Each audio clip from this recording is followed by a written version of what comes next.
Well, the Endangered Species Act was passed in essentially 1973. But before that, there was what was called a red list, and it was species that were at risk or imperiled. And so when the manatees were already identified earlier, and they had been hunted to near extinction because of their meat is kind of I guess a flavorful meat to certain people, being that they're vegetarian and so it's not oily and fishy and so forth. So, and they had actually been extirpated from a number of the islands in the Caribbean and reduced to quite low numbers in Florida. So it was a natural that they would be on that original endangered species list because they were literally at a risk of becoming extinct.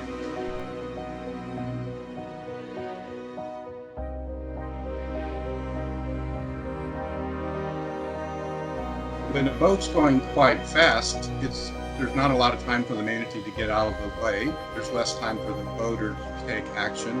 And so being a boater myself and working with a lot of boaters over the years, I do know that they care and they want to make a difference. But it's most of the time not possible to actually see the manatee. So it's important that we protect by causing those boats to either not go into a certain area or to slow down dramatically, so it gives time for the manatee to get out of the way from the boat too. And so that's the most important places for manatees. We have those kind of protections, but there are thousands and thousands of miles overall of habitat, and we can't regulate and don't regulate all those. So we do ask boaters to watch out, avoid shallow water areas like seagrasses where manatees feed, to wear polarized sunglasses, look for the manatee's nose when they're surfacing, and even look for little flat spots on the top of the water for when a manatee's swimming. Right behind it, you'll see a series of flat spots.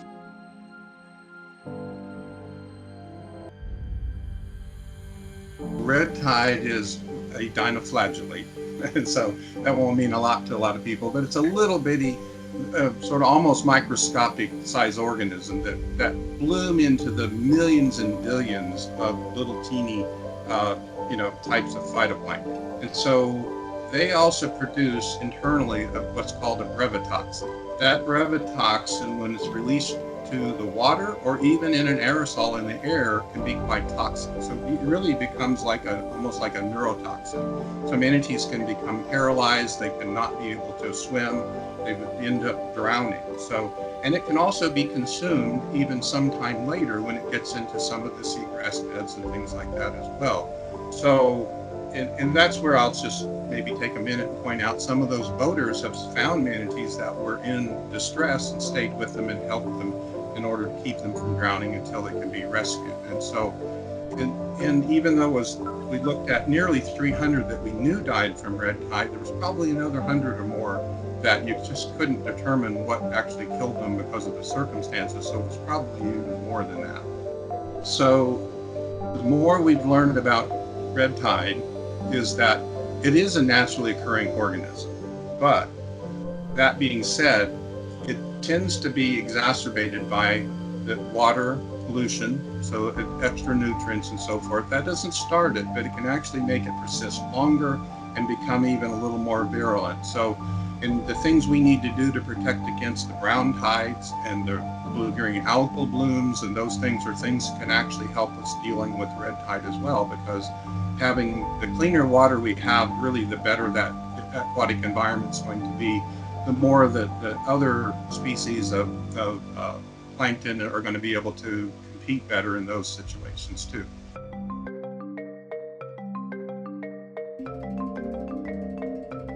Well, so manatees, being that they're fairly low metabolic rate, they've got to stay warm in the winter time, and Florida's waters really get too cold for them just from an ambient standpoint when we have these more severe cold spells. So they will go to the natural springs because they're staying about 72 to 73 degrees year round. So in the summer, if you swam in them yourself, you'd feel that's cold, but in the wintertime, that's warm enough to protect manatees. And so being also a natural springs, they're going to, as long as we don't do something to disrupt their flow, which we are doing as humans, and we have to make sure we don't eliminate and overpump the aquifer and cause them to become polluted. But those are the long-term survival future for the manatees. They've got to be there because The other winter habitat manatees depend on are the power plants that produce warm water from cooling down the water that's used to produce steam and run the turbines. And so it has to then be brought back to water, and so that the water from say the Indian River Lagoon or other places would be used to cool that steam down. Well, that makes a warm water effluent. The manatees go there. But if you look long term in the future, those types of power plants are probably going to go away. And if they went away, because about 60% of manatees depend on those for their survival in the winter today, we'd have thousands of manatees that would be lost. So we have those natural springs in place. We have to come up with some other alternatives too to deal with that before the power plants are gone. And we also have to restore rivers like the Ocklawaha River, where there are natural springs that have been drowned because of the old Cross Florida Barge Canal project, which was kind of a boondoggle, shouldn't have been done. That's actually caused the aquifer to leak, and it's actually with the reservoir at Rodman, it's suppressing other natural springs that need to be available in the future. So we do need to do restoration work too to bring back other springs that we've lost.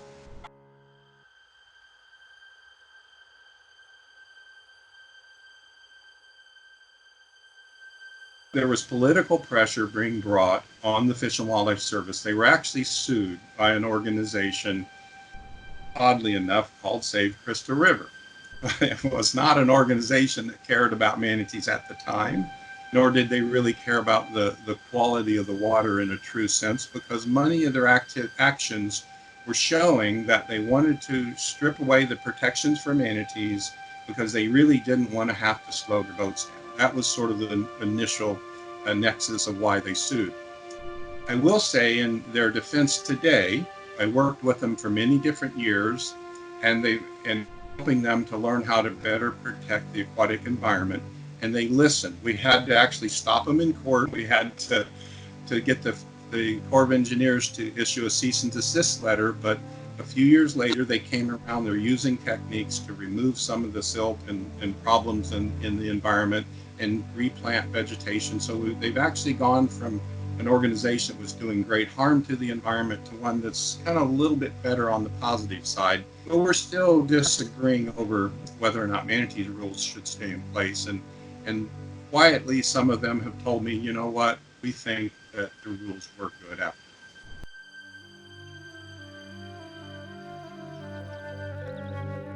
When they moved to downlist manatees from endangered to threatened, they were supposed to follow the rules, but they really didn't, because if a species is endangered, remains endangered in a portion of the range, they're supposed to leave the entire species at the endangered level, but they chose to ignore that rule, and it's something that may be litigated further in the future, because manatees are clearly endangered throughout many of the Caribbean islands and portions even outside the United States that would be covered by the IUCN international standards. And so even if you argued that just the manatees in the United States proper met the definition of threatened, which I don't agree in total, but they've certainly done much better over the years from where they were.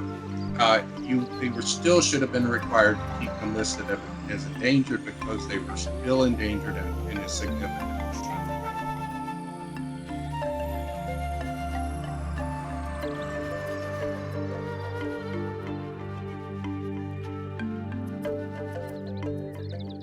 The second one, we probably achieved those standards, because those were actually reasonably low standards. And so I would say to you, we probably did. We probably exceeded them. But that doesn't mean the manatees are out of the woods and they're not actually at very great risk of going extinct in the future, distant future. So back to the habitat.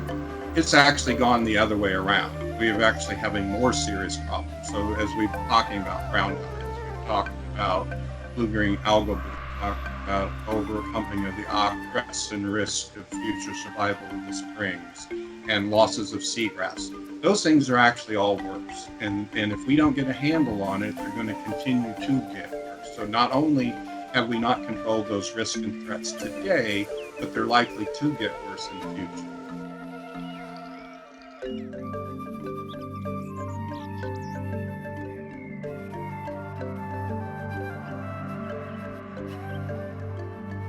We didn't support the downlisting, and we believe that it failed the 5-factor test. Especially it failed it on the habitat issue, that the threats and risks to manatees were not controlled today, nor were they likely to be controlled in the foreseeable future. So, and we objected strenuously to the idea that you would downlist the species when it was still endangered in a significant portion of its range.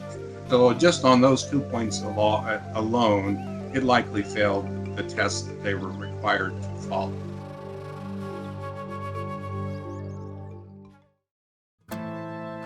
Long term, we've got to get a handle on securing the winter habitat. That means preserving all the existing springs that we have that manatees utilize, and we've got to open up some of those that have been lost before. So, and then we have to ensure that they're going to stay around and they're going to be available.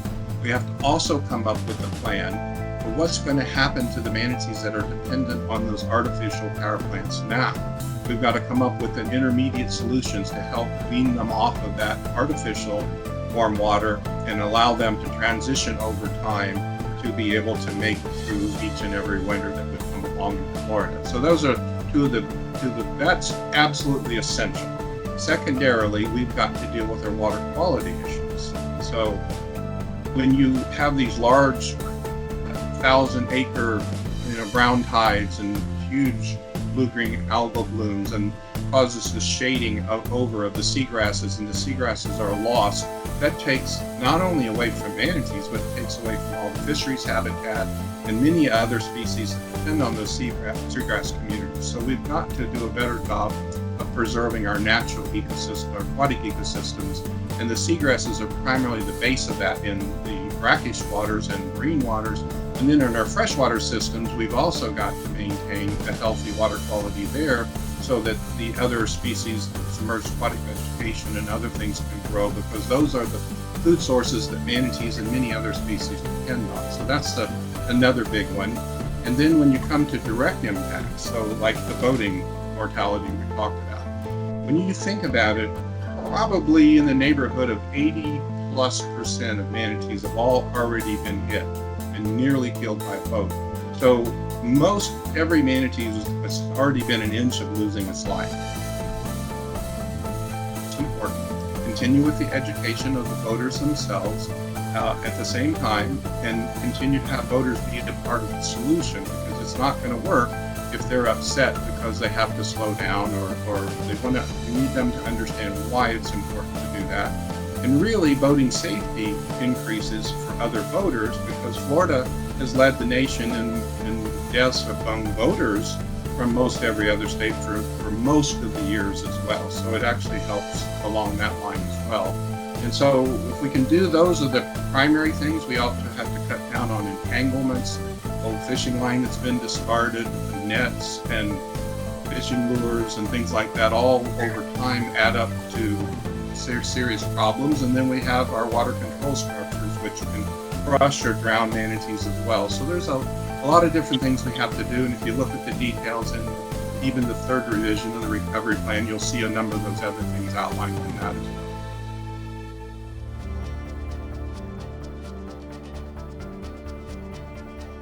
Well, it's important for two reasons, especially. It's important to that specific manatee because he's going to be dead without it. And then it's important to the population because we're getting 100+ manatees rescued every year. That makes a big difference if those manatees survive and make it back to the wild. We have some manatees that have gone to their seventh calf, or that was rescued as a young manatee, and that female today has already produced 7 calves, and that might sound like not very many, but a manatee only has 1 calf fed every 2 to 5 years, so that's a really big deal. So these are not like alligators when they became endangered. You just kind of stop the hunting and that sort of thing, and then they have large clutches of eggs, and they can bounce back quickly. With manatees, you can't do that. And so that's why it's so important we don't allow them to be downlisted or delisted before they're really secure, because if we make a mistake today and we are premature about removing protections for them, we may never be able to save them because we will have passed the tipping point that it won't be possible to bring them back. Again, they're long-lived animals, but they're slow reproducers, and they depend on really quality habitat, and they have to be protected during really cold winter times as well.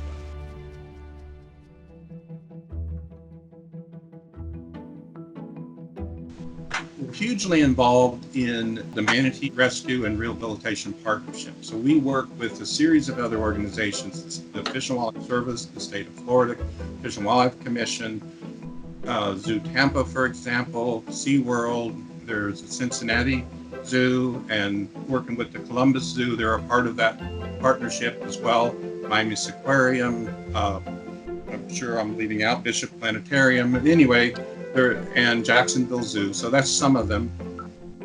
We're making sure that when a manatee is sick or injured, we're going to be able to get somebody out there to rescue it, that it has a place to go to be nursed back to health, and then when it's well enough, it's put back into the wild and followed through radio transmitters, things like that. That's where the Clearwater Marine Aquarium is a big part of that. They're ones that work with the group to actually follow their progress and see how well they do. So that's one big area. We do a lot of education and outreach and making sure people understand, just like today we're talking about, what are the problems and what can you do about it. So we have an adoption program. That adoption program is of real living manatees, so they have a history, a background, understanding. That's educational, but also if you adopt for $25 a year, then you also help us go around the world and do our work. So besides what we do in Florida and helping to make sure the protections and regulations are there and they're enforced, we also help with rescue programs, say, in West Africa, and helping with aquatic ecosystem issues there as well, Central America. We're also working in the Caribbean islands. In Belize is especially an important area where we've been working to try to help with local organizations there. So wherever manatees are in need, we're going to be trying to be there to help them. And if someone adopts a manatee for that $25, or it's going to help us do what we need to do wherever it is. We do some of our own direct research as well, like at Blue Spring. We are maintaining in partnership now our cameras, both for research as well as for people to see and enjoy them over the internet, and hopefully become enamored with manatees and to do something about it. I'm sure I'm leaving out things, but kind of anything it's manatees are us. So if it has to do with their health and welfare, we're going to be involved. Another way they can is engage with us on our social media. So we have a Facebook page, we have a Twitter page, and we probably have others I don't even know about. No, I'm just joking. But and watch our webcams and just share their experience, share that they care with someone. And especially, I'm going to be a little selfish here for the manatees. If they adopt a manatee, then it helps us do all of that. And they can give that adoption. So we have a Mother's Day adoption program about to begin now. Think about their mother. It makes a great gift for your mother on Mother's Day, for Father's Day, for Christmas. It's just it's a great thing, and it does something real. And so they should check us out too. We're on Charity Navigator, we're on GuideStar. We put all of our financial information out there for people to see, so they know about us.